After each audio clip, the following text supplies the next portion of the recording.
I hope that you have gone through my earlier videos carefully, and the videos were made on the discussion of continuous probability distribution and its special case, which is normal distribution.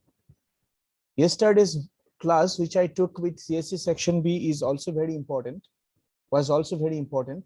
And there I discussed two important theorems, one without a name and another theorem famously known as central limit theorem.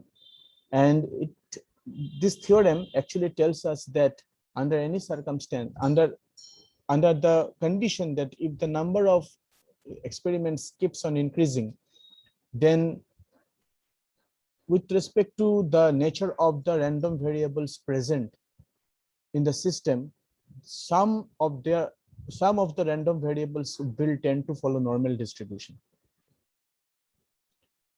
Today I'm going to discuss about Chebychev's theorem. And as now you are familiar with this sort of notation, as you can see, which has been colored green on the screen, I think you will be able to understand what the basic idea behind this particular theorem. And this Chebychev's theorem actually was there in the module 1. So in the subject, the unit which I'm discussing today is a topic. The topic which I'm actually discussing today is a topic from unit 1. So let's start with the discussion of definition of the statement of Chebychev's theorem, which goes like this. If capital X is a random variable with mean mu and variance sigma square, then for any positive number k, we have this following expression. This capital X can be a discrete or a continuous variable that hasn't been mentioned. And since it hasn't been mentioned then about the nature of the random variable, we can consider both the discrete and as well as the continuous case. What is this theorem is saying? Whenever this particular statement is given that a random variable is having mean mu and variance sigma square, it means that E of X is equal to mu and V of X is equal to sigma square. What does this particular theorem says? Theorem is saying the following. Now try to recall one of the properties of real number system. In real number system, we learn a property like this. If you consider a real variable X and a real constant A, and if I write this inequality, say for example, mod of X minus A less than or equal to M, you very well know that this means that X minus A will lie between minus M and plus M.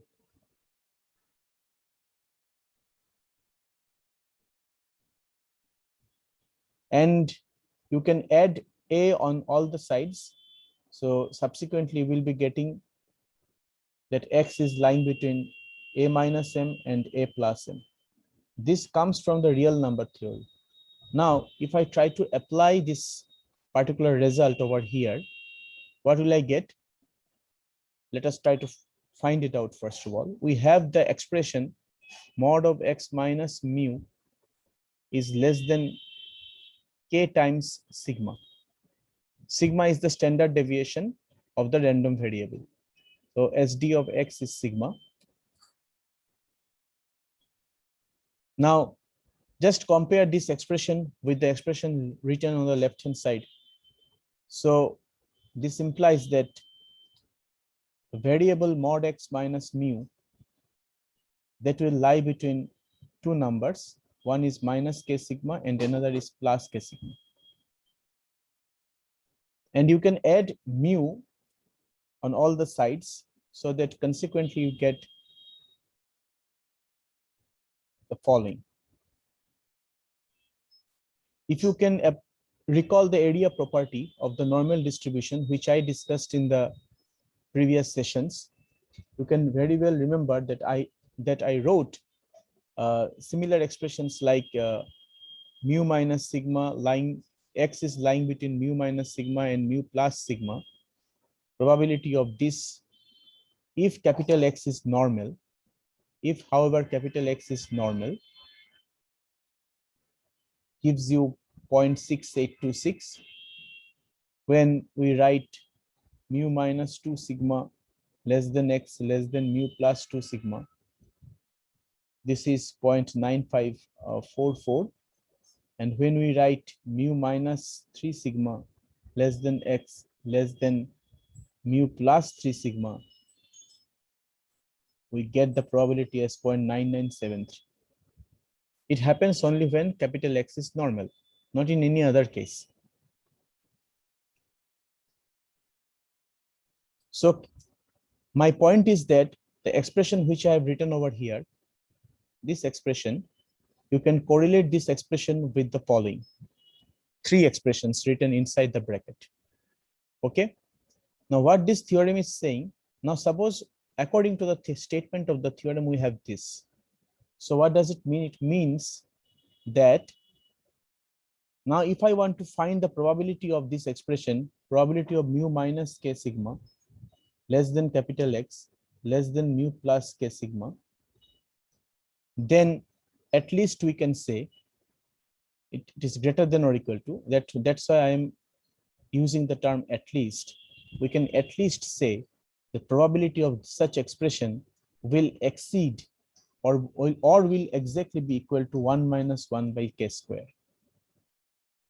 Okay, 1 by 1 minus k square. So suppose x is any random variable. Suppose x is any random variable, not necessarily normal, then any other variable apart from normal variable, then according to this rule, if I write mu minus probability of mu minus sigma less than capital X less than mu plus sigma, that should be greater than or equal to 1 minus 1 by 1 square, which implies actually that probability of mu minus sigma less than x less than mu plus sigma, this should be greater than or equal to 0.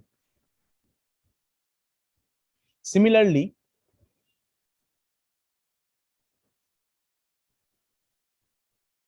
if x is any random variable, then probability of mu minus 2 sigma less than x less than mu plus 2 sigma, this will be greater than or equal to 1 minus 1 by 2 square, which is 1 minus 4, that is 3 by 4. And if we say, if you take mu minus 3, probability of finding x within the limit mu minus 3 sigma and mu plus 3 sigma, then that should be greater than or equal to 1 minus 1 by 3 square, which is 1 minus 1 by 9, that is 8 by 9.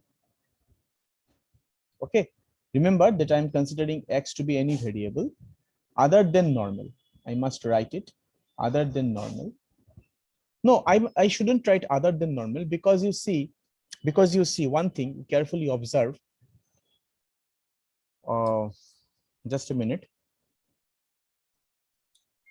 If I calculate 3 by 4, actually what do I get? If I calculate 3 by 4, I actually get this 3 by 4 actually give me 0.75, isn't it? And 8 by 9, if I calculate this, it gives me 0.88. So this result is 0.88.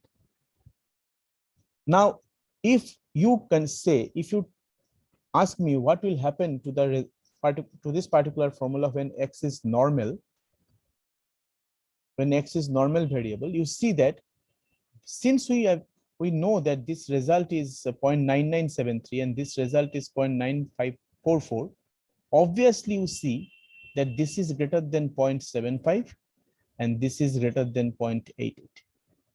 So actually the by area property, the probability which we are getting in case of normal random variable, it is satisfying this inequality. And similarly, when it is 0.6826, it is actually greater than 0. So it is satisfying this also. So that's why I'm writing here x is any variable. So for normal variable also, this is being satisfied.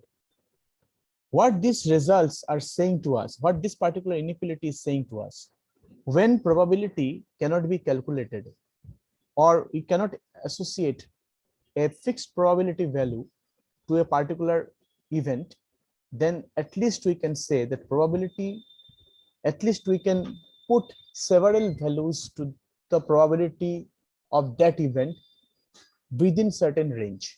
Say for example, when we toss a coin, and we uh, try to find out the probability of head, and we do not know about the nature of the coin, then at least we can allocate probability within the range from 0 to 1. So this inequality is saying that if this can be done, if this is the situation that you are not able to zero in at one particular value, then you can at least tell what could be the range of the probability by using this inequality. That is called a Chebychev's inequality. Sometimes this inequality is called Chebychev's inequality. So that is the power of the inequality. Okay.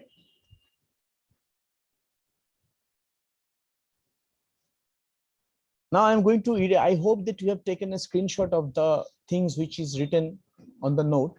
I'm going to erase these sections. If you have not taken the screenshot, take it quickly.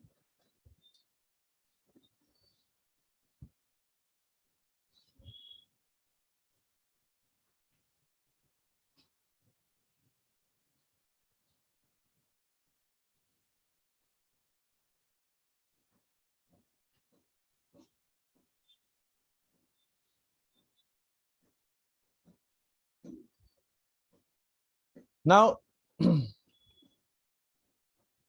what about this one? What about this? Now you know that probability of the complementary event is equal to 1 minus PA. A very important theorem which we proved in our last class, isn't it? In our earlier class. Now you see that if I consider this event to be capital A, so obviously this event will be a complement, and therefore probability of that, what will I get? Let us try to find out. Now probability of mod of x minus mu greater than or equal to k sigma, here the inequality has changed. This will be equal to 1 minus probability of mod of x minus mu less than k sigma. Okay, and therefore, and we know that probability of this is greater than or equal to 1 minus k square. So since probability of mod of x minus mu less than k sigma is greater than or equal to 1 minus 1 by k square. Now I'm doing over here, I can multiply both the sides by minus. So what will I get? I will get minus of probability of mod of x minus mu less than k sigma. This will be less than or equal to 1 by k square minus 1. Now if you add 1 on both the sides, what will I get? We will get 1 plus 1 by k square minus 1. And what is this? This is by the complementary event probability is probability of mod of x minus mu greater than or equal to k sigma. That means a complement, which would be less than or equal to 1 by k square, which gives me this expression. So both of these expressions can be taken into consideration. Either you can choose with you can work with the first one, or we can work with the second one. So one is complementary to the other. So I have shown you that how we can derive this form of Chebychev's inequality from the second one, or second one can be derived from the first one. So now I'm asking all of you to quickly take a screenshot of that. Okay, I'm scrolling down further. I hope you have taken the screenshot.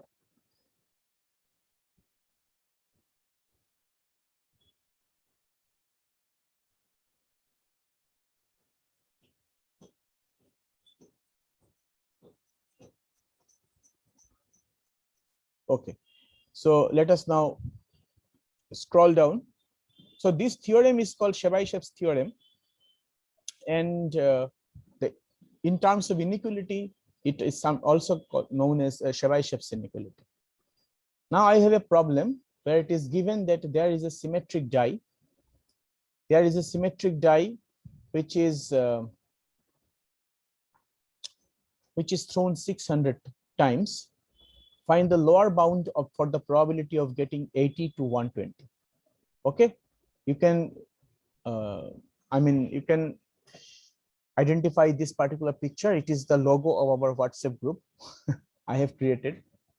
So anyways, so a symmetric die is there. It is thrown 600 times, and our objective is to find the lower bound for the probability of getting 80 to 120. 80 to 126s. So since it is talking about the lower bound, then that means we have to consider the probability in which inequalities are present.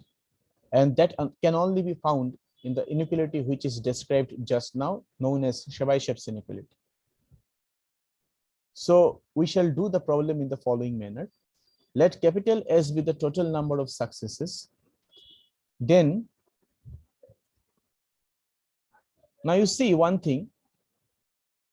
If you look at the problem, carefully, you will find that this problem is very similar to the problem which follows a binomial distribution. Okay, because you can identify number of experiment, the number of times the experiment can be repeated, which is 600. And if you consider only one throw, then out of these 600 throws, we know that this one throw gives you the probability of getting 6 to be 1 by 6. Okay, and the throws of this die is actually different throws of this die are actually independent of one another. So it satisfies, the situation satisfies all the characteristics of the binomial probability law, and therefore we are considering small n to be 600 and probability of success to be 1 by 6. And you know the expectation of binomial random variable is NP, and variance of the binomial random variable is NPQ. So we are finding the expectation of capital S to be 600 multiplied by 1 by 6, which is 100, and variance of S to be calculated by the formula NPQ, which is 600 into 1 by 6 into 5 by 6, which is equal to 500 by 6. Using Chebychev's inequality, now you see the Chebychev's inequality, carefully observe. What was the Chebychev's inequality? If I consider the second expression, the inequality was probability of x minus mu mod of that less than k sigma greater than or equal to 1 minus 1 by k square. Now, in place of x, we have what? Probability of mod of s, because s is my random variable. Mu is what? Mu is expectation of capital X. So here I will consider expectation of capital S. So this correlates, connects to that, this connects to this, mod of k times variance of S, or standard deviation of S. Or you can say variance of S root over anything, which should be greater than or equal to 1 minus 1 by k square. Now you try to correlate the two things. Okay. So what do I find? I am writing it in this manner that I have shown. Now in S is a random variable which is kept as it is. In place of expectation of S, I am putting 100. In place of variance of S, I am putting 500 by 6, and we are getting this expression. Now, this expression, you very well know, this expression means the inside expression I'm talking about. This means 100 minus k under square root sine 500 by 6 less than s less than 100 plus k multiplied by under square root sine 500 by 6. So we are supposed to find this probability, and which should be greater than or equal to 1 minus 1 by k square.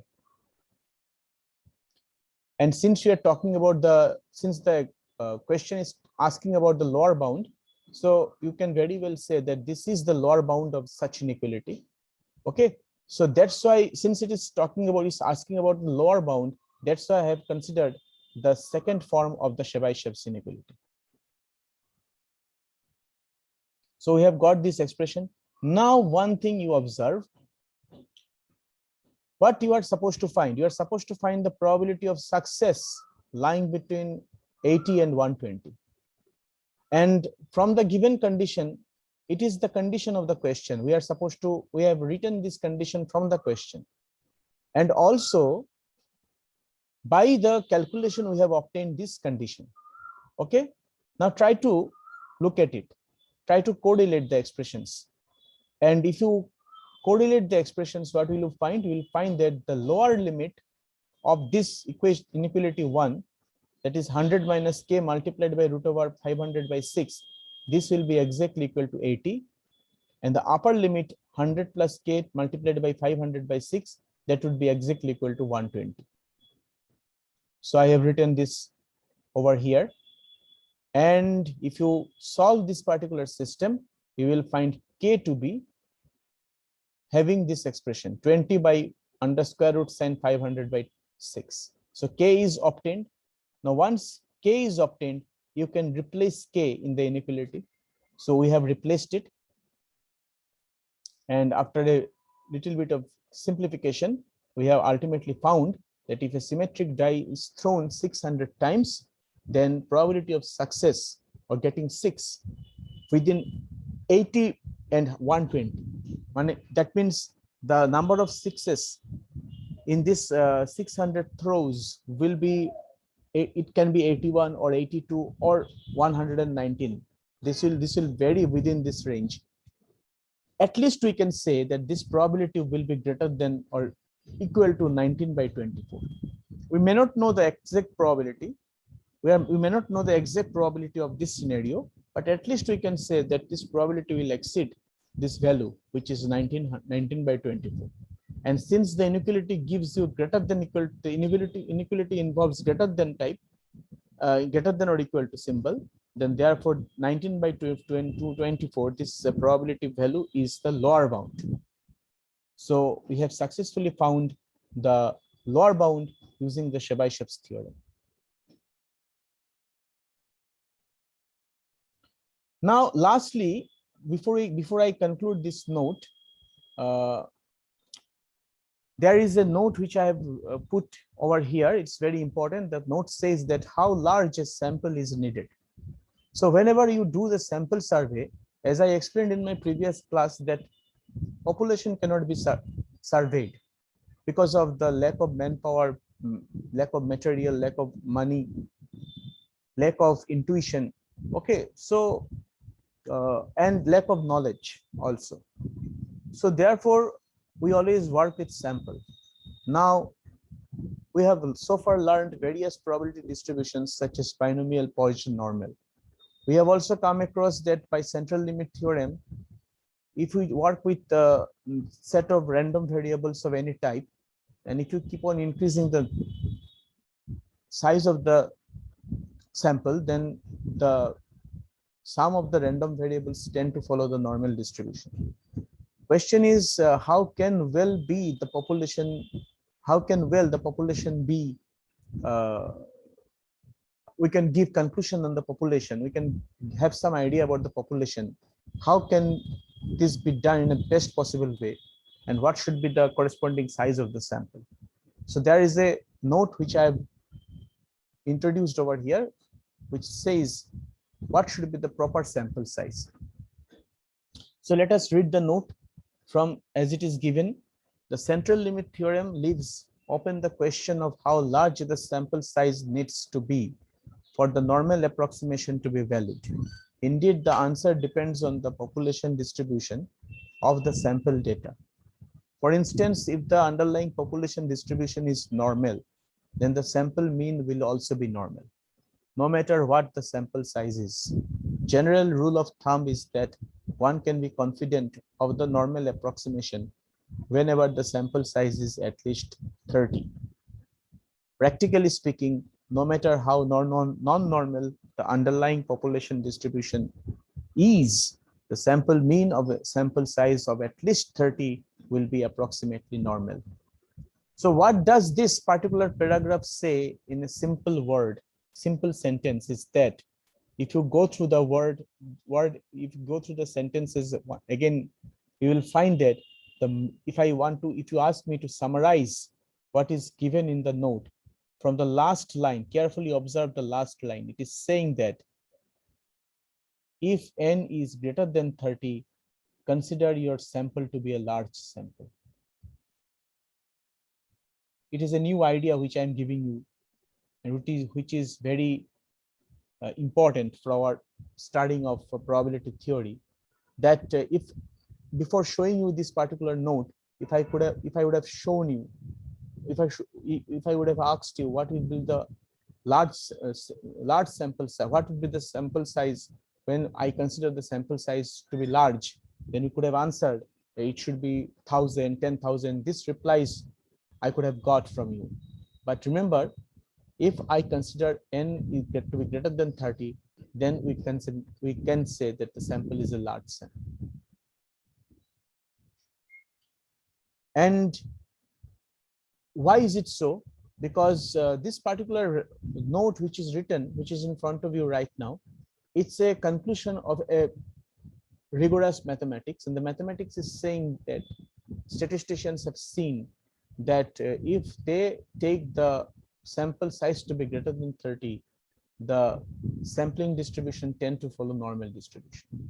And we have already known from central limit theorem, if the sample size is large, then the sampling distribution is the normal distribution. So combining the two statements, they have considered n greater than 30 to be the large sample and n less than or equal to 30 to be the small sample. In some books, you may find n greater than or equal to 30 to be the large sample and n less than 30 to be the small sample. So the equality sign can fluctuate between greater than and less than. It doesn't matter whether it fluctuates or not. I shall stick to this. I shall stick to that. Okay, I will not consider this one. So hope you have understood what I mean to say. Now,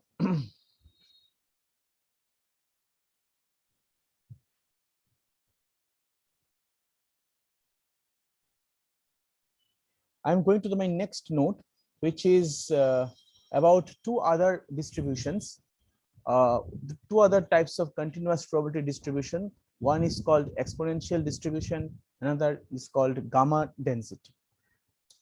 Okay, students, today I have some other works to be, I have to do some other works, academic works for which I will not be able to continue with the second session.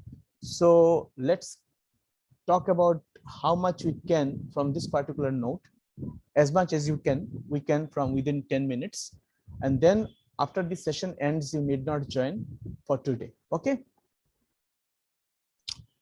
Now, the first definition, it is also a kind of continuous probability distribution. The first definition is about exponential distribution.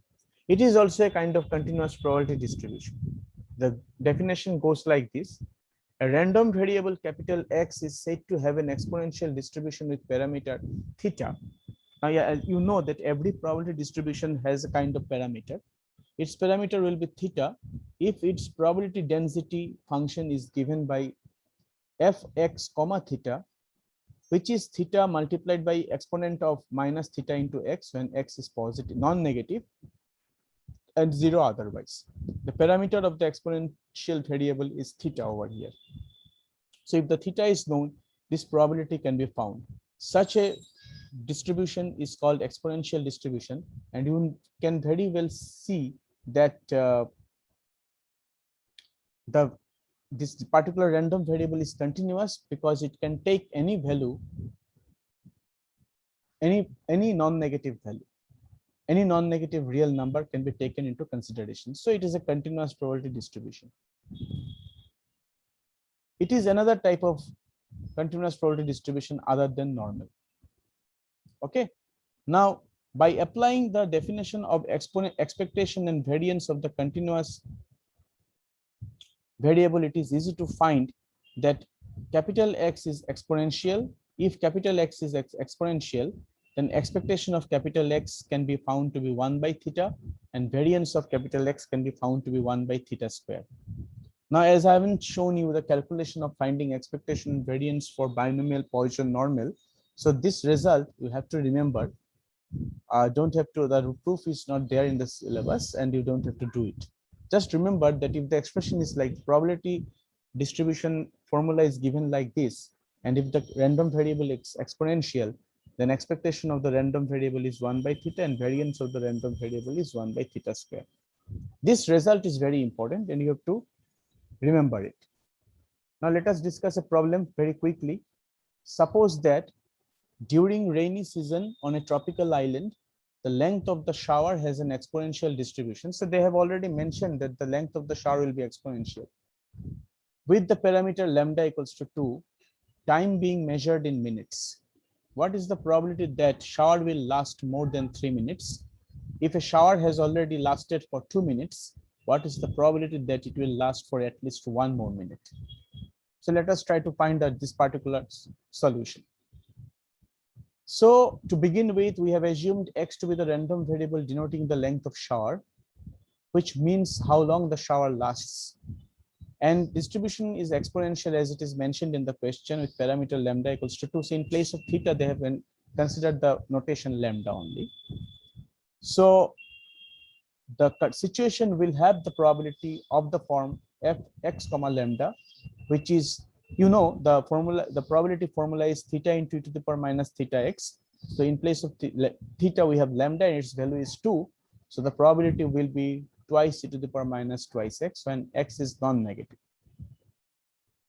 We want to find the shower that will last more than 3 minutes. That means capital X, since capital X is the length of the shower, so we actually want to find probability that x greater than 3.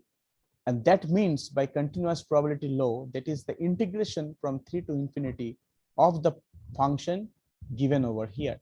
Now 3 to infinity is the positive side, it's non-negative side, and therefore probability will be, the probability, the integrand will be taken as 2 in twice e to the power minus twice x. Now if you integrate, the probability will come out as this. The second condition, the second probability, if you go by the question, is actually asking you to find, it is actually a kind of conditional probability. It is asking that if the shower has already lasted for 2 minutes, what will be the probability that it will last for 1 more minute? So at least 1 more minute. So given that it has lasted for 2 minutes, so we have written x equal to 2. And what is the probability that it will last at least 1 more minute? It is given that x greater than 1. And you very well know that probability of A given B is equal to probability of A intersection B by probability of B. So we have written this by using the definition of conditional probability. Now x is greater than 1 and with its intersection is taken with x equal to 2. So obviously x is continuous, definitely x is continuous, but this range, this is the infinite range and this is the one particular value. If you take the intersection of these two, you are going to find, definitely you are going to find probability of x equal to 2. So in the numerator, we have probability of x equal to 2. In the denominator, we have probability of x equal to 2. Both will cancel each other. The probability is 1, which is obvious because if the shower lasted for 2 minutes, it will definitely, it is certain that it will last for 1 more minute, at least 1 more minute, because the shower, the timing of the shower is the lasting hour of the shower is exponential. It will not suddenly stop. It suddenly stops. Shower, rain shower suddenly stops. Then in that case, that shower, which we actually uh, get to see in cities, metros, they are not having exponential distribution. But in a tropical island, the shower is, when shower is exponential, it has lasted 2 minutes. Given that this condition, what will be the probability that it will last more than 1 minute? It's definitely going to be a certain event, and therefore you have got probability 1, which is pretty obvious. And below I have given you another form of exponential distributions. In some books, exponential distribution is also written in the following manner. So in place of theta, they just consider the reciprocal of that. So if I have given you the expression theta multiplied by e to the power minus x theta, you could have also considered 1 by theta into e to the power x multiplied by minus 1 by theta. This can also be taken into consideration. Okay, and that is another definition of exponential distribution, which can also be used depending upon what sort of problem we have in our hand. Sometimes we use the previous expression, sometimes we use this particular expression. At this point, I'm going to conclude my today's session because I'm a little bit in a hurry because I have a meeting right now. So I think you have got enough material for this week. So in this weekend, you study whatever I have taught you since Wednesday. You go through the videos again and again, try to solve problems from the books, and if you are finding any difficulties, you can text me. Shall be discussing it whenever we'll find time. And in the next session, that means next Wednesday, I'm going to continue with the discussion of theory of probability in our scheduled class. So for today, I'm ending my class at this point. Hope to see you in the next week. Till then, bye.